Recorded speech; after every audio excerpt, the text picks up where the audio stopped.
Salut à tous, j'espère que vous allez bien, c'est Romain et on se retrouve aujourd'hui pour faire un point sur l'actu PSG, animé ces dernières heures par un poste qu'on n'a pas évoqué depuis une éternité sur cette chaîne, les gardiens de but. Keylor Navas revient d'un prêt en Angleterre où il n'y aura pas de transfert définitif pour lui, il va donc falloir le refourguer. Sergio Rico a eu d'excellentes nouvelles ces derniers jours puisqu'il est sorti du coma, mais évidemment il est out pour la saison prochaine, le PSG doit chercher un numéro 2. Et le numéro 1, Gigio Donnarumma, divise beaucoup parmi les supporters et visiblement il est tout aussi clivant au sein même du club, à en croire un article du journal L'Équipe paru hier soir. Je rajouterai que Luis Enrique a signé au PSG la semaine dernière, ça n'a échappé à personne. Luis Enrique, un entraîneur qui demande des compétences particulières à son gardien, notamment à la relance en matière technique, compétences que Donnarumma n'a pas pour l'instant, puisqu'il a 24 ans, et toujours une marge de progression. Je commencerai par notre entraîneur des gardiens, qui a été officialisé aujourd'hui. Gianluca Spinelli, qui est arrivé en 2018, n'a pas prolongé son contrat et est donc parti libre le 30 juin à l'Inter Milan, là où il y a aussi une belle valse des gardiens, avec André Onana en partance pour Manchester United, très bon gardien avec un super jeu au pied, et Handanovic a aussi annoncé son départ, je crois, cet après-midi. Bref, dans tous les cas, au PSG, on va avoir un inconnu, Borja Alvarez, un Espagnol de 31 ans, jeune, mais qui a déjà 8 ans d'expérience en tant qu'entraîneur des gardiens, à Andorre, son dernier club, propriété de Gérard Piqué, mais aussi à Hong Kong. Voilà. Alors, vu le profil d'entraîneur, évidemment qu'on ne le connaît pas, on sait juste qu'il est jeune et que c'est son premier gros club. Autant vous dire qu'une cohabitation l'année prochaine avec un entraîneur des gardiens assez inexpérimenté, je suis pas sûr que ce soit l'idée du siècle. Déjà, la cohabitation en temps normal, c'est pas révolutionnaire. Bref, l'équipe nous annonce hier qu'avec l'accident de Sergio Rico, évidemment, le recrutement d'un gardien cet été est acté. Par contre, il y a un doute. Est-ce qu'on va recruter un numéro 2 en puissance, qui accepte le rôle et qui est clairement derrière Donnarumma, ou est-ce qu'on se permet un numéro 1 bis qui va mettre en concurrence Donnarumma et essayer de maximiser ses performances? Et oui, puisque selon l'équipe, pendant la seconde partie de saison, Donnarumma a été assez irrégulier aux yeux de certains dirigeants, notamment Luis Campos, qui lui trouve des carences au pied. Alors, évidemment, ça, il faut être aveugle pour pas les voir. Tous les parpaings qu'il t'envoie en touche, ou alors au milieu du terrain à destination de personne, si ce n'est un adversaire, ils nous ont pas échappé. Donc Luis Enrique, comme je l'ai dit, accorde un rôle important à son gardien à la relance, que ce soit sur le jeu long, mais aussi le jeu court, qui est important. Et le jeu court ne signifie pas jeu facile pour un gardien. On reviendra sur un paradoxe plus tard dans la vidéo. Alors évidemment, Donnarumma a des difficultés dans l'exercice. Il est très grand. Ses pieds, c'est des palmes. Je pense qu'il doit mesurer du 48, voire du 50 en matière de chaussures. Donc, autant vous dire que au pied, on est sur une vieille école, disons. On n'est pas sur du football moderne. Mais cette saison, il s'est un peu amélioré par rapport à la saison dernière. Je nuancerais vraiment beaucoup, hein, parce qu'il y a... Enfin, ok, il a épuré son jeu. Il a joué plus rapidement, plus simplement, parce qu'en fait, il n'y a pas que techniquement qu'il a des lacunes, elle se situe aussi dans le fait qu'il prend trop de temps. Parfois, il tergiverse trop. Alors bien sûr, on peut penser à Benzema, mais beaucoup plus souvent en Ligue 1, on le voit garder le ballon des lustres. Vous me direz, vu comment on a une équipe de sénateurs qui ne bouge pas pour proposer des solutions, c'est un petit peu logique que notre gardien garde le ballon plus que la moyenne. Je serai d'accord avec vous. J'espère qu'avec Luis Enrique, on aura quand même un peu plus de mobilité. Hernandez pourra en apporter en défense. Skriniar un peu moins. Au milieu de terrain, Ugarte est quelqu'un qui a un gros volume de jeu. Le problème, c'est qu'une fois qu'il a reçu le ballon, qu'est-ce qu'il en fait, sachant qu'il joue simple? Et puis, le numéro 9, évidemment, on espère avoir quelqu'un capable de reprendre des ballons longs de la part de notre gardien, parce que c'est une facette, alors qui je pense ne sera pas vraiment développée par Luis Enrique, qui préfère un jeu de possession posé avec des relances courtes, mais c'est toujours une arme à avoir dans son bagage pour s'éviter un match style Atalanta 2020 où t'as Keylor Navas qui allonge sur Neymar de manière un petit peu piteuse. Bref, c'est d'ailleurs une indication tactique qui avait bien marché, hein, mais voilà, il vaut mieux avoir un numéro 9 qui sait faire ça plutôt que Neymar. Bref. Je Je pense aussi, concernant Donnarumma, que Rafaela Pimenta, qui a pris le relais de Raiola après sa mort, qu'il repose en paix, je pense qu'elle n'est pas bien aimée. Voilà. C'est pour ça qu'au sein du club, si Luis Campos peut se permettre de placer un joueur dans l'écurie de Jorge Mendes, je pense pas qu'il va se priver. Maintenant, Donnarumma, on le signe à l'été 2021 gratuitement, alors qu'il essaye de maximiser sa prolongation au Milan AC qui ne cède pas et qui au final sort gagnant avec le recul, puisqu'ils prennent Mike Maignan pour 15 millions, je crois, qui évidemment, au pied, est à des années-lumière de Donnarumma, mais n'oublions jamais qu'il a 28 ans quand même, Mike Maignan, hein, donc 4 ans de plus que Donnarumma, ce qui n'est pas rien. Et donc Donnarumma vient au PSG pour 12 millions bruts. Hein, et je pense que c'est très gentil de dire ça. Je pense que c'est sans les primes. Voilà. Donc en net, ça fait évidemment 7 millions, 7 millions et demi.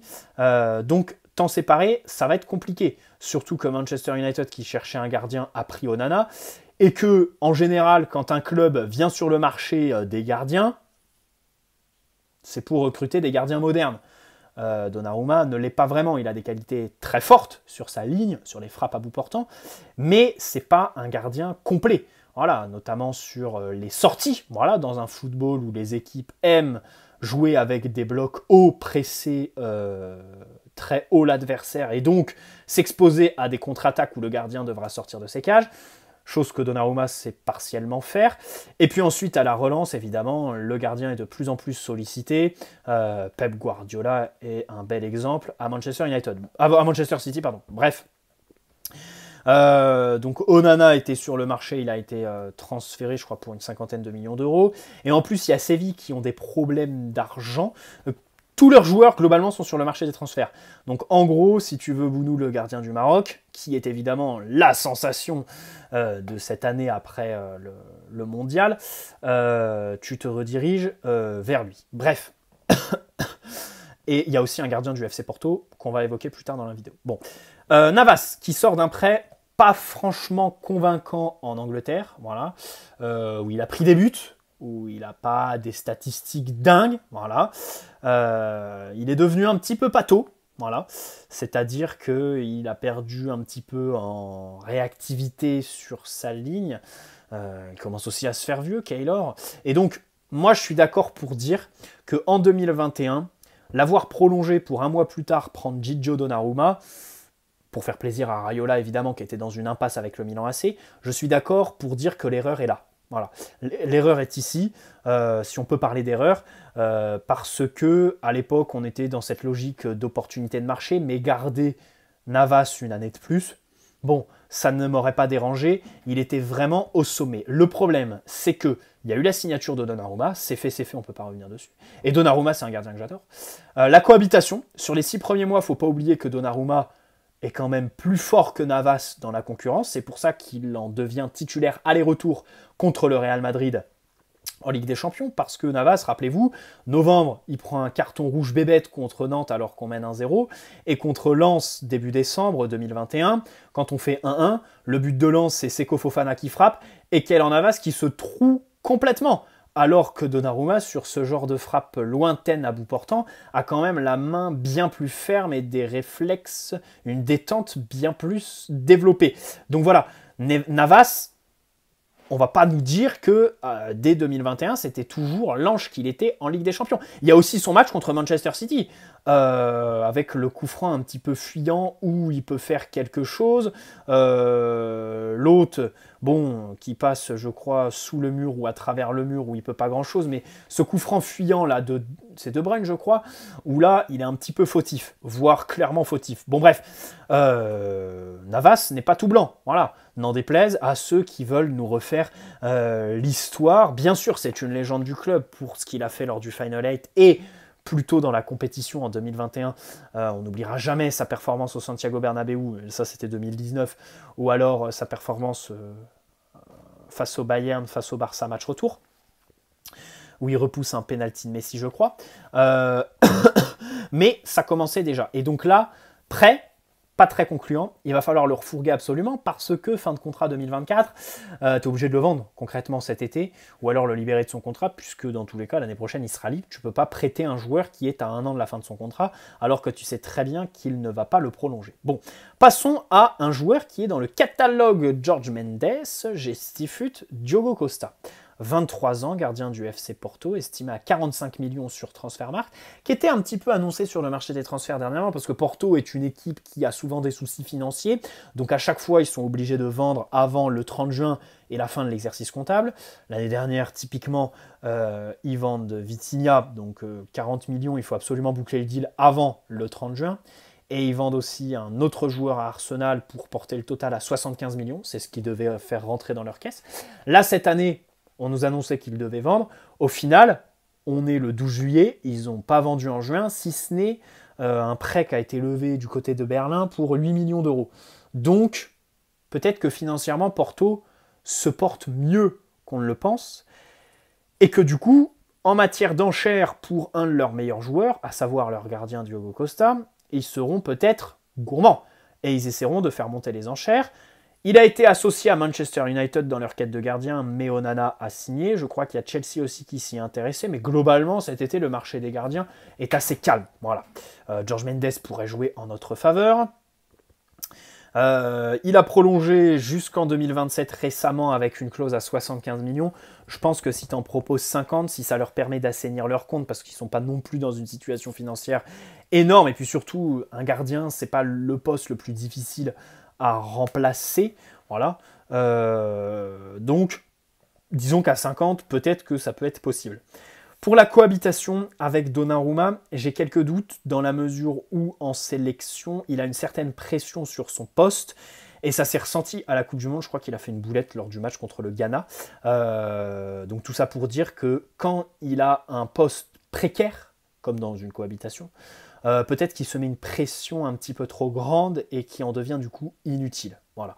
Maintenant, si tu fais partir Donnarumma pour le signer, parce qu'il est sorti par Sport Zone, alors ils ont sorti un petit peu tout le monde, Unai Simons, Bounou et tout ça. Franchement, ça ne m'étonnerait pas. J'en parle parce que ça ne m'étonnerait pas que Luis Campos s'y intéresse et essaye de dégager Donnarumma, même si pour moi, là, je pense qu'on est vraiment de l'ordre de l'utopique, tout simplement. Maintenant, Diogo Costa est vraiment un gardien très bon. Et il y a juste un truc qui fait que je ne le préfère pas à Donnarumma. Voilà, il y a juste un truc pour lequel je ne suis pas complètement pour faire partir Donnarumma pour le signer, parce que Donnarumma, je l'aime bien, il a aussi des qualités qui sont très très fortes, et quand il est en confiance, il réussit à enchaîner des matchs de très haute volée. Voilà, j'ai le souvenir de son match contre Manchester City, septembre 2021, où il fait, je crois, 7 arrêts, où il est tout simplement exceptionnel. Mais voilà, Diogo Costa n'est pas un gardien comme Donnarumma, avec des qualités très fortes, très marquées, et des défauts qui le sont quasiment tout autant. Je dirais que c'est plus un gardien complet, avec une palette beaucoup plus diversifiée. Alors déjà, point commun avec Donnarumma, il est bon sur les pénaltys. Hein, Donnarumma, ça ne vous a pas échappé, l'Euro 2021 a joué en sa faveur. Les séances de pénaux, il en a perdu aucune dans sa carrière, à part au PSG. À part au PSG, puisque le Nice de Christophe Galtier nous élimine au pénalty, avec, rappelez-vous, un loupé de Xavi Simons, Marcin Bulka dans les buts pour Nice, qui bat donc Gigio Donnarumma, qui perd cette séance. Mais globalement, Donnarumma est bon. Diogo Costa l'est tout autant. En Ligue des Champions cette année, il a eu 4 pénaltys concédés, il en a sorti 3. C'est plutôt pas mal, gardien qui connaît l'exercice, donc tu perds pas au change par rapport à Donnarumma. Ensuite, sur les sorties, ça ne vous a pas échappé que Donnarumma n'est pas le meilleur. Hein. Il n'a pas la démarche du siècle pour sortir. Et surtout le timing aussi. Diogo Costa, c'est vraiment une qualité que j'adore chez lui. Très rapide, envergure. Alors je crois qu'il fait 1m84 ou 1m86, mais très bon sur les sorties, les parades loin de son but. Il est capable de suivre sa ligne de défense lorsque le bloc évolue beaucoup plus haut. Il est aussi habitué à ce genre de physionomie de match, puisque Porto est une équipe qui, dans le championnat portugais, quand même domine à la possession et se retrouve du coup plus souvent sur des situations de contre-attaque plutôt que des possessions outrageuses des adversaires dans leurs 30 derniers mètres. Voilà. Donc Diogo Costa est plutôt bon dans les sorties. C'est là où il a une belle différence avec Gigio Donnarumma. Bon. Seconde différence qui est quand même très subtile, Donnarumma, sur sa ligne, est un monstre. Il a une super détente et pour sa taille, c'est vrai qu'il va au sol très rapidement. Mais on pourrait lui reprocher de ne pas assez utiliser ses pieds dans ses arrêts. Parfois, utiliser son pied plutôt que sa main, c'est plus efficace, plus efficient. Diogo Costa a cette intelligence, est capable d'utiliser son pied beaucoup plus que Gigio Donnarumma. À la relance, alors là, pareil, grosse différence avec Donnarumma, il est vraiment excellent dans le jeu long, je précise. Dans le jeu long, c'est vraiment quelqu'un qui fait partie des tops européens pour trouver un numéro 9, pour aller chercher ses latéraux aussi. Le jeu long, ça veut aussi dire écarter sur ses latéraux lorsqu'une équipe te presse dans l'axe. Tout ça, il sait faire. Voilà. Maintenant, le jeu court, il doit le perfectionner aussi. Sachant que c'est une facette que Luis Enrique développe dans ses schémas de jeu, le jeu court des gardiens, on pourrait peut-être poser un bémol sur Diogo Costa là-dessus, mais là c'est quand même très subtil. C'est pas non plus une pipe, le jeu court c'est facile. Ce que je veux dire c'est que parfois, à l'image de Donnarumma, il a peut-être tendance à la garder un petit peu trop longtemps. Voilà. Si tu recrutes par exemple un numéro 9 très physique, Kane, Vlahovic, le 9 de l'Atalanta, je ne veux pas écorcher son nom, Olsun ou un truc comme ça, on va en parler demain en vidéo.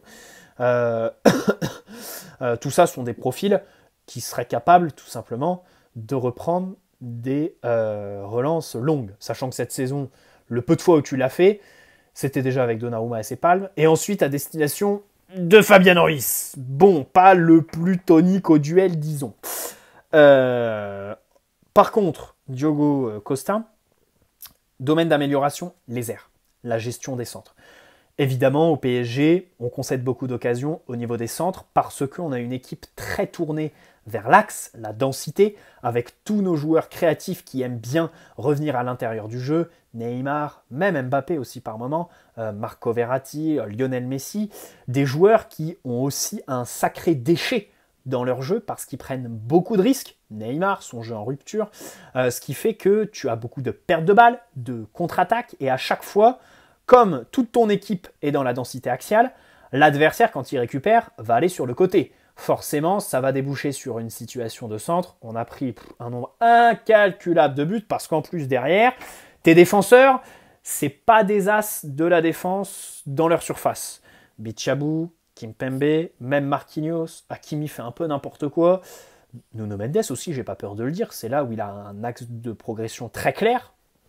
Le but de Coman au Parc des Princes peut témoigner, même si c'est pas le premier fautif, Nuno. Donc voilà, avoir un gardien qui gère les centres, ça peut être pas mal.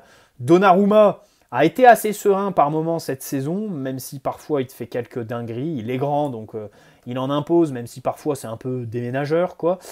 Diogo Costa n'est pas le meilleur. Alors, il n'est pas mauvais là-dedans, c'est pas un défaut ultra prononcé, mais c'est vrai qu'il doit un petit peu progresser. Donc c'est pour ça, s'il était un petit peu meilleur sur la gestion des centres, là je t'aurais dit, ouais, si on peut faire partir Donnarumma et le signer, franchement, je prends.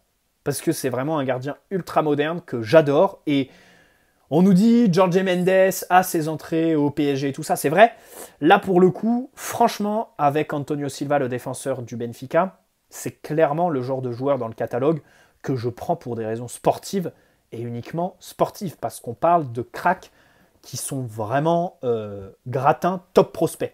Maintenant, il y a aussi Donnarumma qui est là. J'ai toujours confiance en Gigio.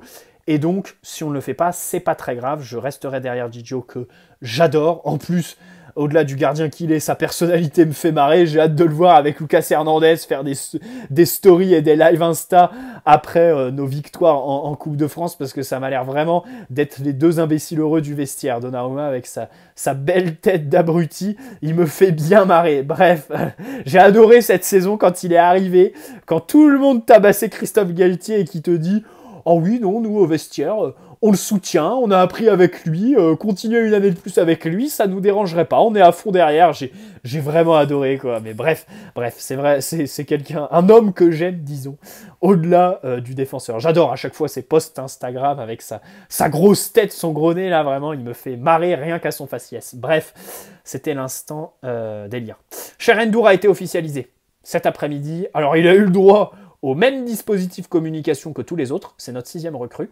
Alors, il a eu les interviews, les officialisations par le club, la vidéo 75 secondes où il nous a dit que son chanteur préféré, c'était Niska, Matuidi Charo. Effectivement, il a d'excellents goûts. Bon, on lui donne le numéro 27 de Pastore. Franchement, autant vous dire que je comprends pas trop. Je comprends pas trop qu'on me dise, là, comme les médias nous le disent, Cher N'Dour, pour l'instant, il va s'entraîner avec le groupe et pas de prêt envisagé. Le mec n'a plus l'âge pour jouer en U19. Je suis pas sûr qu'il va avoir un temps de jeu exceptionnel avec les pros. Donc pour sa progression, pour moi, le prêt me semble absolument évident. Et de l'autre côté, je me dis, mais quitte à le prendre pour l'intégrer au groupe professionnel comme il semble être le cas, pourquoi ne pas avoir gardé Ayman Kari et donner ce temps de jeu à Kari qui est pour moi le gros crack évidemment de cette génération avec Zahir Emery. Voilà, chez nos jeunes, son prêt à Lorient a été prolongé. J'espère qu'il aura quand même plus de temps de jeu que sur la saison passée, puisque je crois qu'il fait son entrée contre nous qui a été remarquée. C'est une de ses premières minutes à Lorient. Voilà, où ils sont très chargés à ce poste de milieu de terrain. Donc voilà, Cher N'Dour, alors il est bon, hein, je veux pas l'enterrer, mais c'est pas non plus le plus gros crack. Il fait 1m90, techniquement il est pas trop mal, mais il dégage une certaine nonchalance par exemple dans son jeu. Je suis pas sûr qu'il soit vraiment le profil à intégrer comme jeune parmi les pros. Voilà. Donc le prêt, je comprends pas trop pourquoi on ne l'envisage pas. Et ensuite, pour finir, de source allemande, Harry Kane a refusé le PSG pour le Bayern qui s'apprête à proposer quasiment 100 millions d'euros, voilà, un peu plus de 90, pour l'attaquant anglais qui aurait fait d'eux sa priorité pour un mouvement cet été-ci, il y en a un, puisqu'on rappelle que son président c'est Daniel Levy, hein, comme De Laurentiis, on est sur un des plus fous d'Europe, mais c'est dommage parce que ce genre de président gage vraiment des carrières. C'est-à-dire que c'est comme le président de la Lazio qui refuse des offres, peut-être pas 100 millions, mais je pense 70 pour Milinkovic-Savic, ce qui était quand même déjà bien à l'époque. Et au final, le garçon, 28 ans, se retrouve à aller en Arabie Saoudite, alors qu'en matière de buts, passes décisives et apports dans le dernier tiers, il fait partie quand même du top 15, voire top 10 européen cette saison. C'est quand même très très triste. Alors on peut mettre en avant la responsabilité du joueur, mais ce genre de club, Osimhen, on sait très bien qu'il ne vaut pas 200 millions. On sait très bien que s'il reste éternellement au Napoli, ça va faire comme Kalidou Koulibaly et Alan. Des joueurs qui seront transférés dans l'inconnu à des montants un petit peu dérisoires à un an de la fin de leur contrat parce qu'ils ne voudront pas prolonger du fait de la prison dorée dans laquelle ils sont. C'est tout. Donc bon, pour revenir à Harry Kane, s'il ne veut pas venir, tant pis. Si Nasser pouvait proposer 200 millions à Daniel Levy pour que ça bloque le dossier et qu'il dise à Harry, va au PSG et pas au Bayern. Le PSG propose plus que le Bayern, donc je refuse l'offre du Bayern. Juste pour faire chier les Bavarois, je prends, je stream. Désolé. Allez, bonne soirée à tous. N'hésitez pas à poser un like si cette vidéo vous a plu, vous abonner si ce n'est pas déjà fait. Et on se retrouve très prochainement. Demain, on va faire une vidéo sur l'attaquant de l'Atalanta. Voilà. Aujourd'hui, je voulais parler un petit peu du poste de gardien, parce que c'est vrai que ça change. Dans l'actu PSG qui tourne grosso modo, milieu de terrain numéro 9. Voilà, le gardien et le poste d'ailier droit, j'aimerais qu'on en parle un peu plus. Ciao les amis, prenez soin de vous et on se retrouve très vite.